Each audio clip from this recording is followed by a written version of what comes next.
Part 3 of the Constitution is literally called as jewel in the crown, and in this context, crown is considered as the Constitution of India, and the very jewel in that crown is Part 3, which consists the fundamental rights. And before discussing the very provision of fundamental rights as provided under Part 3, we would like to discuss the very origin and the evolution and development of those fundamental rights. So, in modern civilized societies, there was a tendency to regard certain rights as fundamental to a better and happier life, and people struggled for them everywhere and always. The people of England forced upon King John the Magna Carta, the great charter of liberty, and although it was basically a feudal character, it marked the beginning of the victory of constitutionalism and rights of the people over the absolutism of the monarchs. When the Continental Congress in United States of America adopted on 4th July 1976 at Philadelphia the Declaration of Independence. That declaration read as, "We hold these truths to be self evident that all men are created equal, that they are endowed by their Creator with certain unalienable rights, that among these are life, liberty, and the pursuit of happiness." In the same way, the people of France, in their Declaration of the Rights of Man in 1789, emphasized equality, liberty, and fraternity.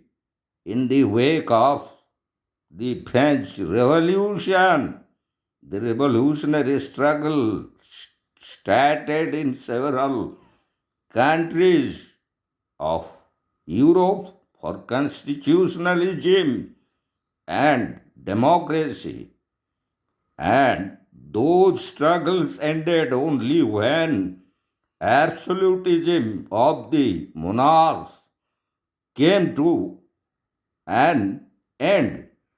And as after the Second World War, the President of United States, Franklin D. Roosevelt, declared that the democratic countries were likely to lose the battle. He enunciated in a speech before the Congress of United States of America on 6th January 1941, the very doctrine of four freedoms, and those freedom of speech and expression everywhere in the world, freedom of worship, freedom from want, and freedom from fear and struggle. The American president or in the American Parliament, that is the Congress, to make United States the arsenal of democracy. One of the main purposes of United Nations, as laid down in Article 1 of its Charter, was to promote and encourage the respect for human rights and for fundamental freedoms for all without any distinction as to race, sex, language, or religion. And as such, in 1946, the draft Declaration of Human Rights prepared by the United Nations General Assembly was adopted on 10th December 1948, and the very declaration, consisting of 30 articles covering both civil and political rights and economic, social, and cultural rights, and Article 1 and 2 was general articles stating that all human beings are born free and equal in dignity and rights, and are entitled to all the rights and freedoms. So, this is the very historical background of the origin, evolution, and development of fundamental rights. And as such, on this background, when the Constitution of India was adopted on 26 November 1949, the forefathers and the founders of the Constitution, they imbibed that spirit they borrowed from these everlasting ideas. So, in our fundamental right, which consists from Article 12 to Article 35 of the Constitution in Part 3, the very first article that deals with what is state, and it defines exactly what instrumentality would be considered as state. So, accordingly, the very provisions of Article 12, it considered the union government, including the union council of ministers and the president, then the union legislature, consisting both the houses, House of People and Council of State, and also the state governments, which constitutes the Council of Ministers, including the Chief Minister and the Governor. So also the state legislatures, which consist legislative assemblies, and in some states both legislative assemblies and legislative councils as state. So also local authorities are considered as state, such as the Metropolitan Council, municipal corporations, notified area councils, district councils, block development councils, and gram panchayats. So all these are falling under local authority, and they are also coming under the very definition of state. And besides that, some other authorities are considered as state, and such authorities as the public sector undertakings like the nationalized banks, the LIC of India, the Oil and Natural Gas Commission, Steel Authority of India Limited, National Thermal Power Corporation, Indian Oil, Bharat Heavy Electronics Limited, etc. So many public sectors are coming under the very jurisdiction of state. And all these as state, and how it could be determined as state.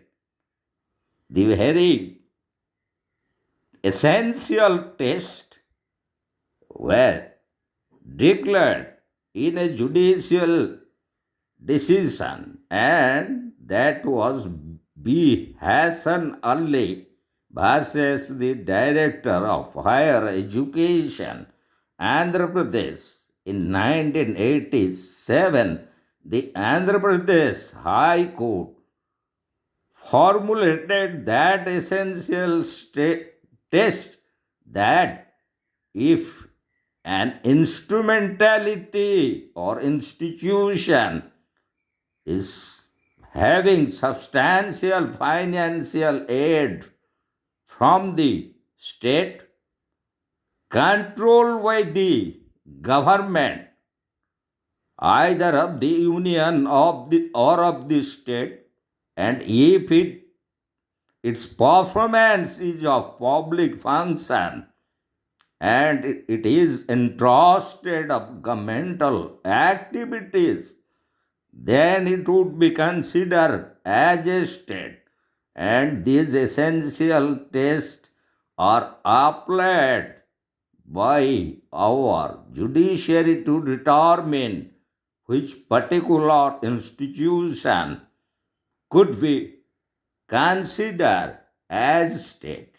And in regarding that, we would like to discuss some other important leading cases like Ramanna versus International Airport Authority of India in 1979, also Gulam versus State of Uttar Pradesh in 1981. The Supreme Court expressed that statutory or non-statutory administrative action, judicial or quasi-judicial actions of an institution or an instrumentality would be considered as state action, and if it violates or infringes a fundamental right which is provided in Part 3 of the Constitution under Article 12 to 35, and such statutory or non-statutory administrative action or judicial or quasi-judicial action, if they are considered as state action, such instrumentality or institution would be considered as state. And now we'll go to regarding private body. So in that connection, we will discuss some leading cases like State Enterprises versus City and Municipal Development Corporation of Maharashtra, a leading case of 1990 decided by the Supreme Court. So also Mahavir Auto Stores and Indian Oil Corporation, it is also a leading case of 1990 decided by the Supreme Court. And regarding that also, that essential test is applied, that if it is receiving substantial financial aid and substantially far from public function, and also controlled by the central or state government, and if it actions or state actions, and if it violates or infringes any of the fundamental rights of private body, would be considered as state. And as regarding private unaided school, it expressed that if such private unaided school not a state as over them, the government has no administrative control as